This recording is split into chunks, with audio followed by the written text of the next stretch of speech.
Welcome back to Jeff Kananga Live here at Citizen Television. It's all about COVID-19. With the holiday season upon us, we want to get a report card check on where the country stands. And also, the other day, a new variant was discovered in South Africa by their own scientists, and they raised the flag to the world. And guess what happened? They got punished for it.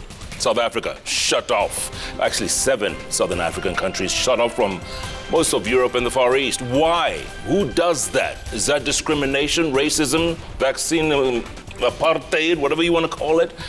Let's discuss this with our very own favorite doctors on the bench, Dr. Lois Ombajo. She's a infectious disease specialist at the University of Nairobi. And Dr. Gedinji Gitahi. He's the group CEO, Amref Health Africa. Both, good to see you both. Thank you so much for your time. Thank you. Good to see you. Love the socks. Thank you, Jeff. I was trying to compete with you, then you wear black. They're actually navy blue, but it looks black. So, okay. Okay.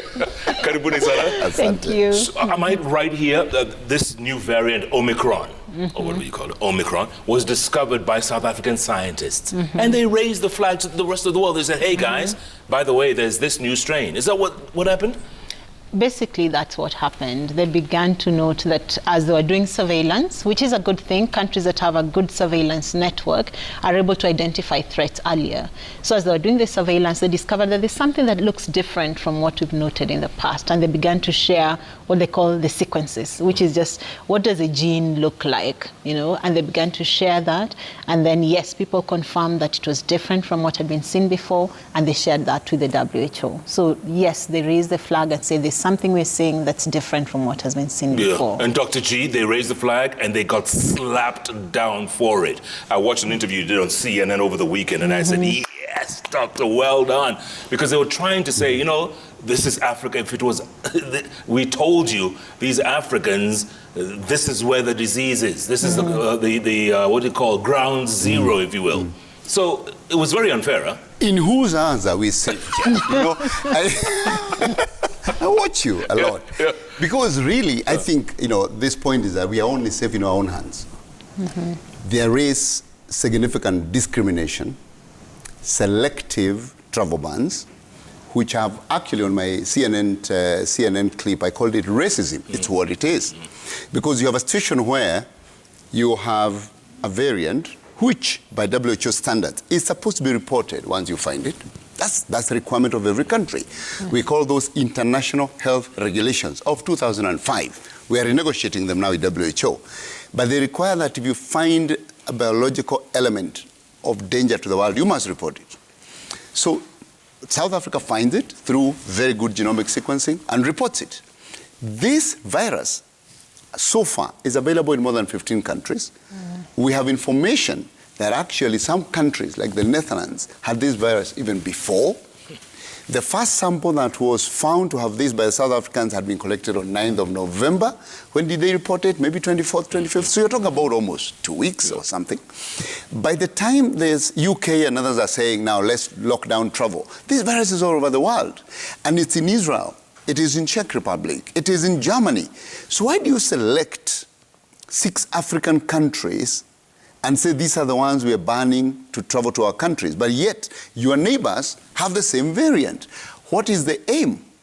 And the aim is racism. It is actually segregation. It is selective discrimination and stigmatization. And I actually think it is a way of trying to divert the attention from the vaccine injustice to now say, look, let's first deal with this thing here, because you are the ones who are actually holding the vaccines that the world should have. And you have had so much flack on the vaccines, holding them out without sharing them equally, and now you have something to cry about, and therefore you divert the attention of the world. This is really the issue, and I think if Africans don't call it what it is, then we are going to continue getting this level of discrimination. It happened when we got the vaccines coming up. It happened when we were looking for PPEs. Remember when we were looking for PPEs, they were locked out. You know, we had problems getting reagents to tests for COVID-19, okay? And now the virus has been given a nationality. It has even been given a passport. Who is this person allocating a passport to a virus that's actually global and now calling it South African and saying is this? It is discrimination and we must call it out. And the African Union must speak out, because if we leave South Africa on their own, they can't fight this battle. the African must speak out. And I'm really happy for the African countries not to stop or not to institute travel bans again in South Africa, except I hear Mauritius or something, Mauritius, and I think, I don't know which other country, which is shameful and embarrassing. Africans must rally together and say, do not divert the attention from vaccines. Dr. Lewis, I know it's early days with this new variant, but according to scientists, they say it's pretty mild compared to, say, Delta before that. We've seen those reports where at least doctors who've been managing patients who may have this variant are saying they haven't seen overwhelming severe cases. And as you said, it's still early days, so the patients are still few. It's very difficult to decide what course it will take. When the Delta variant first came, sometime, it was around June, July of this year when we started seeing the larger spikes. The first cases, again, we thought maybe they present with slightly odd symptoms or they're not too severe. But as time evolved, we started to see very severe disease. We started to see it affecting populations that are traditionally not been affected too much. So, for example, pregnant women were significantly affected. We started seeing slightly younger people. So even with this variant, it's still early days, and the issue is really to be vigilant and to continue to protect those who would be most vulnerable. Because as a variant comes, as more and more people get sick, then it will end up reaching the vulnerable in society. Remember, initially it's those who are up and about, who are out, who are likely to be the younger people, who are more likely to have milder disease. And we really have to work at protecting and shielding those who may have more severe disease. Dr. Kithenji mentioned a moment ago, this Omicron variant is in several countries around the world. Yes. Has it reached Kenya yet? Is it here yet? Do we know? So we think it could be everywhere in the world. So as Dr. Kithenji said, the first case in South Africa was probably on the 9th of November. So if you think about the amount of travel that happens globally from European countries, a number of which have begun to report this variant, as well as African countries, then you can imagine that already there's been a lot of travel and a lot of spread globally. So at this point, we really can't say whether we have it or not. I know part of what the Ministry of Health would be doing at such a time as this is testing a lot of people who come in who may have symptoms, and anyone who tests positive, then that sample is taken for genomic sequencing, which tells us the gene of this virus is what is defined as Omicron. So this genomic surveillance has to be strengthened at a time such as this. Yeah. Dr. G, you mentioned it for what it is. It's total discrimination. And it's been happening for the last almost going on 2 years now. Going on 2 years. And yet we're not speaking as one. Like you said, the African Union, the African continent has to speak as one. Look at the level of vaccination on the continent, 3.5% average. Come on, man. Are we ever going to maintain a level playing field, if you will? No, we cannot. And I think this is how resources are shared globally. And this is what has been going on for a long time. And I think that when you look at these travel bans, it is actually a statement that African countries are dispensable. That's the statement, that your trade is not significant enough, so we can actually show our people in our country. It's nationalism. You have to see it for what it is. And remember, nationalism is different from patriotism. Patriotism is when your country comes first. Nationalism is when you hate other people. And this is what these countries are doing, saying we are first going to show our people that we are the only ones that matter. But because we can't put a sanction against Germany, we can't put a sanction against Netherlands, let us pick the weakest in the lot and put a sanction so that we have headlines that we have done something. This is what it is. And the only way to stop it is for African Union to take a stand and say this is WHO has taken a stand, Africa Centers for Disease Control has taken a stand. I haven't heard anything from the African Union, which is not acceptable. Of course, Cyril Ramaphosa has been speaking against it. Our own President Kenyatta, has talked against it. African Union must take a stand. And this stand is not only for this particular Omicron, it is also for vaccines. I know that we are debating a lot of time about how Africa should manufacture its own vaccines. Kenya is going to manufacture its own vaccines. My position is very different. My position is that we must not look at vaccines as let us manufacture vaccines for ourselves because our people have denied us. We must decide to make Africa a center of excellence for manufacturing for the world, not for Africa. Because we are then propagating this notion that Africa, here we are, we are the kid, the bad kid in the block, so let's try and do our own things. We must conquer the world. And the way to conquer the world is actually to create a common market for the continent, 4.3 billion people, through the Africa Continental Free Trade Area, and then create a common regulatory framework, and then we manufacture vaccines for the world. Why is it that the biggest vaccine manufacturing plant in the world is in India? It's not in Europe, it's in India. Because India decided to manufacture vaccines for the world. So even the ones coming here, AstraZeneca, are from India. Africa should look at it that way. They should get together. And I don't support this thing of every country trying to build its own small manufacturing plant. We're not going to get anywhere. Didn't the same South Africa get the okay to manufacture Johnson & Johnson or then distribute? Didn't they get that? Well, they did, but it was actually very limited. It is not under a purely voluntary license. So some of those vaccines are under control of J&J. And that's why initially there was noise, because some of the ones that were manufactured early were shipped to Europe, if you remember that. So we are still a long way to go, Jeff. Yeah. Still a long way to go. Dr. Lewis, a long way to go. And unless we get our vaccination numbers up, there's no way. I mean, we'll be locked out as a continent. Yes. We'll be locked out. That's true. We know from at least the data that we have from other countries, most countries managed to control the biggest waves they had by really ramping up vaccination for most people. And as a soft target, we want to aim to have at least 40% of the population fully vaccinated. And I think recently I saw something that was produced by the European CDC, and they're advising countries that have less than 60% of their population vaccinated to start putting in a lot of restrictions for the population, because those are the countries that are having the highest numbers in Europe. So even for Africa, we have to think about how to ramp up vaccination. And much as we want vaccines to come in, once they come in, we have to think about uptake.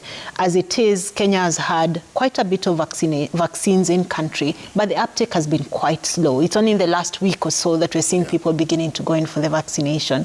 So other than getting the vaccines in country, we have to think about what are some of the issues that are stopping people getting vaccinated. Is it an issue of access? So if I have to go to a vaccine center and leave my work and go 5 miles and think about transport, then maybe I'm less likely to take that road. So we have to think about getting vaccines to where the people are that is convenient to them. There's still a lot of vaccine hesitancy and fear, even amongst healthcare workers, people I work with who haven't gotten the vaccine. So we really have to think around how do we overcome this fear. Maybe it's around the messaging. It's about increasing education at the community level so that people want to get vaccinated. Because it doesn't matter how much vaccine comes in, if we don't get it into us, it's not going to help us. And currently our vaccine numbers are still quite low, especially in many counties actually in the country. Actually, let me get to those numbers. Dr. G, you're on the COVID-19 task force. What are the numbers? We're supposed to target 10 million Kenyans to be vaccinated by the end of December. Where do we stand? So let's first correct that we are supposed to give 10 million doses by December. That kind of is the figure we are working with. Right now we are at about 7.1 million. And if you look at the current vaccination rate, yesterday was 113,000 in one day. Okay, 113,000. That's very high. So if you just use that and you say we are going to vaccinate 600,000 people per week for the next 4 weeks as an extension, you say 2.5, add to the 7.1. So my number is that we are going to be very close. We may not hit the 10 million, but I think we'll score 95%, which is an A+, actually. Nairobi? Nairobi has vaccinated the most. So if you look at Nairobi now, we have vaccinated about 1.2 million people, 1.3 have received their first dose. That is about 40% of the population above 18. And the people who've received 2 doses are close to 30%, about 27%. But as Dr. Ari says, we have a challenge with some counties. And those counties, when you actually look at the counties that are having a challenge, it is the less urbanized counties, which speaks to actually a much bigger factor of access than hesitancy. The two play together, but I think access is a big deal. And that access means that if I'm in Tana River and I need to travel for half a day to go get a vaccine, it doesn't matter how much information you give me, I'm not going to do that, because the motivation and incentive. By the way, you may be aware that in the US, people are getting $100 to get vaccinated. Correct. Give me $100, you see what I can do with it here. A whole village will come for vaccination. So we must also look at these things, that here people are having to incur a cost to go for it. In the US, people are having to be paid to go for it. getting food vouchers and stuff like that. So if we remove those factors, then we must actually address the access issue. And the access issue means that the government must invest in going to the people, number one. And going to the people is not just delivering the vaccines where they are, but delivering the vaccines where they work, live, and play. Meaning that on Sunday, we should have people at church vaccinating people. We should work with the religious leaders to say, after this service, vaccination comes from intelligence given by God. Please go there and get vaccinated. Overcoming those challenges is important. We have to go off-grid. We can't just stay in the facility. Right. That's what we are going to do. We must overcome the excess. When we've overcome the excess, then the remnant is hesitancy, and we can address it. I wonder if we can use political rallies to vaccinate people. After the rally or before the rally. Before the rally. If you are not vaccinated, you are coming to this rally. And you know why? Because the rally actually pays people to join. You know that. Yes. We pay people a little money to come to the rally. So you say, you're not getting this money. Get vaccinated, get the money, then go for the rally. Yes. You've just given some politician a really good idea. If they get everyone vaccinated, we'll vote for them. Exactly. All right. Dr. Second dose. How are we looking on the second dose? We are okay, because I would say that about 2.7, 2.8 million people have received their second dose. And the thing that we don't realize is that when we got the first dose, there were many challenges between the first dose and second dose. Number one is people didn't know whether to wait for 8 weeks, 12 weeks, 16 weeks. Then we started getting mixed vaccine strategies. You're offering AstraZeneca, Pfizer, Moderna, J&J. So you go to your facility where you received your first dose, and you're told, no, we don't have the one we gave you for the first dose, so please go back home and come back later. What is the incentive of an individual who has not been sick at all, who has to understand that a vaccine is not individual benefit, it is actually population level benefit, and now has to spend money again to go back? So that has interfered with the second dose because of the absence of vaccines in a uniform manner between first dose and second dose. And Doc, what's wrong with mix and matching? Remember we talked about this before. We did. I was for mixing at the time. I was for mixing that time. Yes. So, I think we have sufficient data now to suggest that mixing is okay. In many cases, it's even associated with a slightly higher immune response. I think the issues around mixing are more about the logistics and availability of vaccines for various countries before they can take a stand on that. And also it's about educating people as well around what is available when they can get it. Where you have sufficient doses of the same vaccine, then go ahead and get the same vaccine. Where there's a challenge, I think we should be open to the mixing of vaccines. Yeah. The issue, and we had this debate here with Lois, and I love this. Yes. Because the science, and Lois has a lot of it, is saying, yes, you can mix. We haven't reached to a place where the policy framework supports the science. And there are many issues. Some of the issues are about what we call off-label use. So if you say mix, does it mean mix AstraZeneca and Pfizer, or Pfizer and Moderna, or Moderna and J&J? So if you say mix, then it means if I got AstraZeneca and I go to a clinic and I find Moderna, I should receive it. But there's no data from either of the two manufacturers that says that the two work together. That's what you call off-label, meaning the science is okay, but there's nothing that's written that you should use these two, but you're using them because there's general science. And I think that's where WHO has struggled. Because when you say mix, then what if, which one should we mix with which? Number two is, what's the gap between mixing? So we know AstraZeneca 2 doses is 12 weeks. 12 weeks. So what if you go on the 12th week and you find that AstraZeneca is not there? Is it okay to now get Moderna, or should you wait for 20 weeks? No science is available. So whereas I agree 100%, mixing and match is the way to go, we need a more robust scientific base to then create the policy framework. Good point. A lot of countries in the West are boasting of having a third booster and a fourth booster. They're out there saying, let's go for number 3, number 4. That's pretty unfair when some people haven't even gotten number 1. Let me give you an example. If we were hungry, all of us, and then there was bread in a supermarket in your village, and then you, Jeff, because you have money, and the people around you and your family run to the supermarket, and then you enter and you take each 10 loaves of bread, because you don't know whether it's going to run out again. So you hold it. Then the folks later who are probably doing a harambe, raising money, calling Lois, please send us some money. By the time they get there, There's no bread on the shelves. There's no bread on the shelf. Isn't it logical that now when you've settled and found, actually 2 loaves of bread are enough, that you actually hand over the other loaves of bread to the guys who came later? What's happening is that these people are still holding the bread. Now, the question then to ask is, from a hunger point of view, from 0 to 1 bread is actually more important than from 1 bread to the second bread. Okay? Mm-hmm. There is what we call cost effectiveness and marginal gains or stuff like that. So you say if you have no vaccine at all, your first dose, we say it gives you up to 50 or something % protection. Mm-hmm. Second dose takes you to 85, 90%. So the cost effectiveness of the first 2 doses is so high that you cannot convince me that cost effectiveness of an extra dose moving you from 92 to 94 is actually of significance versus somebody getting a primary dose which moves them from 0 to 90%. So the booster doses are giving extra immunity, yes, but the incremental gain does not equate to the value you get from primary vaccination of somebody who has no dose. So they should stop the booster doses unless for those scientifically proven they need them because they probably did not develop adequate immunity, the elderly, or they have an autoimmune disease, therefore they did not get.